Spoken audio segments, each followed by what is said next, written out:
ভাই লাগে ভাই ভাই প্রচন্ড লাগে ভাই। লাগে লাগে কি লাগে কি লাগে?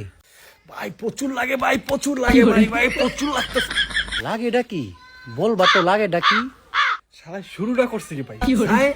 চাই আর শুরুটা করছি কি ভাই কোন তো? শালা? শালাটা আবার কে? তুমি বিয়া করছো নি? কবে বিয়া করলা ভাই?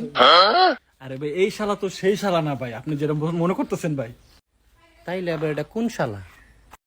আপনি কি ভাই কিছু বুঝতেছেন না ভাই? আমি তো আসলেই বুঝতাছি না তুমি কার কথা কইতাছো। আপনি কি আসলেই বোঝেন না ভাই? আপনার কি কোনো রকমই লাগতেছে না ভাই? আমি তো কিছুই বুঝতে পারতাছি না, কিন্তু তোমার এক্সপ্রেশন দেখে লাগতাছে তোমার অনেক গরম লাগতাছে মনে হয় না? ঠিক কইছেন ভাই, শালার কারেন্ট যায় আর আহে, যায় আর আহে। ও, তার মানে এই শালা। আমি তো ভাবছিলাম কে না কে, বিয়ে শাদী তো তুমি করলে তো অবশ্যই জানাবা আমাদেরকে। হ ভাই লাগে, অনেক গরম লাগে, কারণটা অনেক ডিস্টার্ব করে ভাই। কিছু বলো তাদেরকে।